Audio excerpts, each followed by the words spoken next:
Hola estudiantes, hoy recorreremos la teoría de fuerzas. Comencemos con la definición. Fuerza es toda causa capaz de producir, modificar o impedir un movimiento y o deformar un cuerpo. Si prestamos atención a la imagen que tenemos, vamos a ver esta escultura en donde se puede ver claramente que hay una acción forzosa, en donde podemos identificar acá el punto de aplicación, una dirección, un sentido y cierta intensidad. Siempre que nosotros podamos identificar estos cuatro componentes, sabemos que estamos hablando de una magnitud vectorial, que se representa a través de vectores. Las fuerzas se las puede clasificar de distintas maneras. Si tenemos en cuenta las fuerzas que no derivan de ninguna otra, que son las presentes en el universo, las vamos a clasificar como las fuerzas fundamentales. Y tenemos cuatro. La fuerza gravitatoria, que es la fuerza de atracción que una masa ejerce sobre otra y afecta a todos los cuerpos. La gravedad es una fuerza muy débil y de un solo sentido, pero de alcance infinito que actúa entre la Tierra y cualquier objeto sobre ella. También tenemos la fuerza electromagnética, que afecta a los cuerpos eléctricamente cargados, y es la fuerza involucrada en las transformaciones físicas y químicas de átomos y moléculas. Es más intensa que la fuerza gravitatoria y puede tener dos sentidos, atractivo o repulsivo, y su alcance es infinito. En tercer lugar, tenemos la fuerza o interacción nuclear fuerte. Es la que mantiene unidos los componentes de los núcleos atómicos y actúa indistintamente entre dos nucleones cualesquiera, protones o neutrones. Su alcance es del orden de las dimensiones nucleares, pero es más intensa que la fuerza electromagnética. En cuarto lugar, tenemos la fuerza o interacción nuclear débil, que es la responsable de la desintegración beta de los neutrones. Los neutrinos son sensibles únicamente a este tipo de interacción, aparte de la gravitatoria que afecta a todos los cuerpos. Su intensidad es menor que la de la fuerza electromagnética y su alcance es aún menor que el de la interacción nuclear fuerte.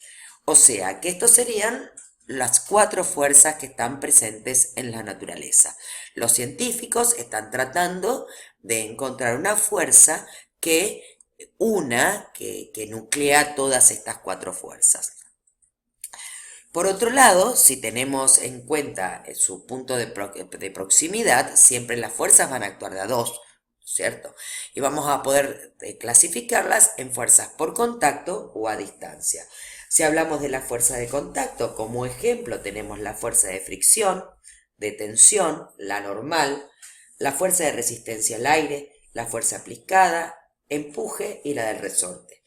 En cambio, como fuerza de acción a distancia podemos mencionar las fuerzas gravitacionales y las electromagnéticas. Ahora sería conveniente que hagan un parate en este video y puedan ir a la pastilla de actividades y realizar las actividades que se encuentran bajo el título de Cuatro hijuelos hubo el rey, cuatro hijuelos que no más. Si tenemos en cuenta la segunda ley de Newton, esta dice que la aceleración es directamente proporcional a la fuerza e inversamente proporcional a su masa.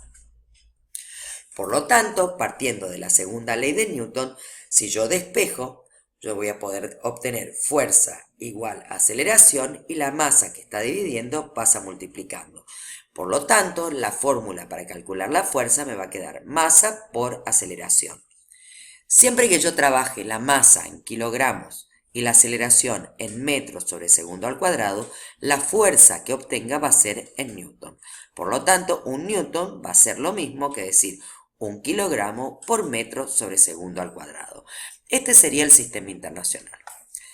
Ahora, tenemos otros sistemas y otras unidades de fuerza. Si yo trabajo en el sistema MKS, M por metro, K por kilogramo y S por segundo, ¿sí? Voy a tener el newton. Ahora, si yo trabajo en el sistema CGS, en donde la C es por centímetro, la G por gramo, S por segundo, cuando yo calcule la fuerza expresando la masa en gramos y la aceleración en centímetros sobre segundo al cuadrado, la fuerza obtenida va a estar expresada en dinas, ya que gramos por centímetros sobre segundo al cuadrado es DINAS. Y también tengo el sistema técnico internacional, en donde la fuerza es el kilogramo fuerza.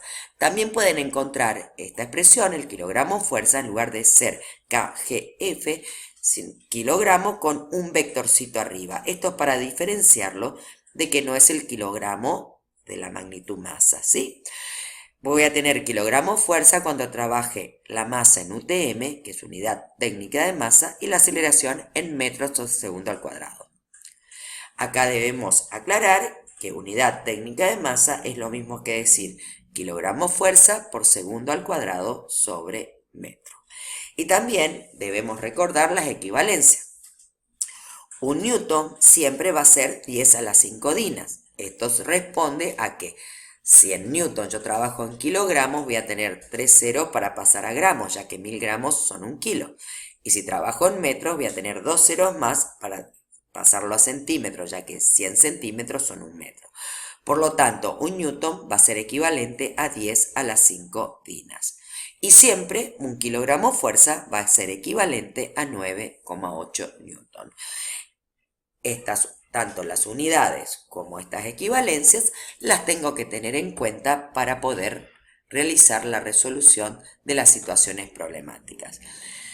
Cuando la aceleración que está accionando sobre la masa de un cuerpo es la aceleración de la gravedad, yo estoy frente a la fuerza peso. O sea, peso vendría a ser un subtipo de fuerza, en donde la aceleración es la aceleración de la gravedad.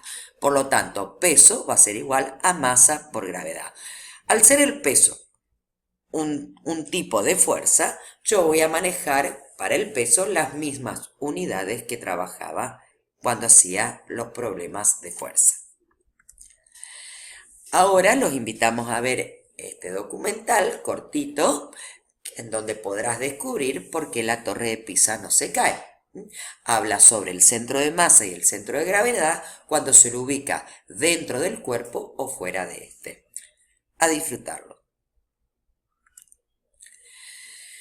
Ahora tendríamos que recalcar la diferencia que existe entre masa y peso.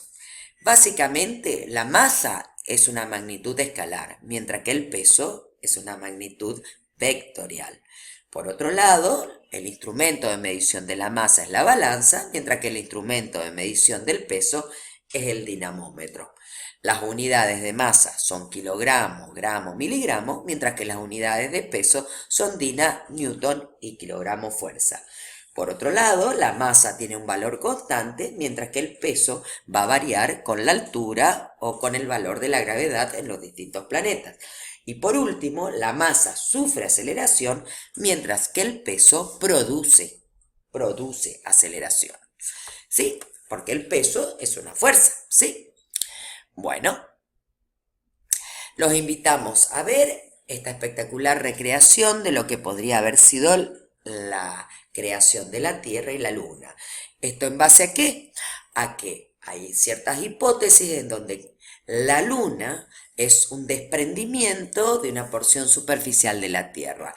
Esto se solventa con las comprobaciones de que el material que tiene la Luna corresponde a los mismos materiales que existen en la capa más externa de la Luna.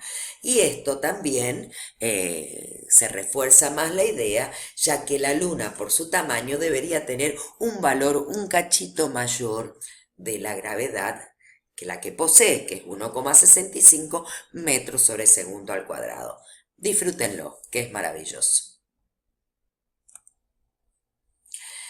Ya estamos en condiciones de poder realizar las actividades de autoevaluación para poner en práctica lo aprendido hasta acá. Los invitamos a que puedan visitar y realizar los ejercicios que se plantean bajo el título Fuerza. ¿Qué fuerza? Hasta ahora veníamos trabajando con fuerzas aisladas, pero las fuerzas nunca están solas, siempre están de dos o más. Por lo tanto, cuando yo tengo más de una fuerza, estoy hablando de un sistema de fuerzas. Y siempre que yo tenga más de una fuerza, está la posibilidad de poder encontrar una fuerza que resuma la totalidad de las que están ejerciendo. A esa fuerza que resume todas las fuerzas se llama fuerza resultante. Para poder hallar las fuerzas resultantes de un sistema de fuerza, voy a tener que tener en cuenta la dirección, el sentido y el módulo de intensidad.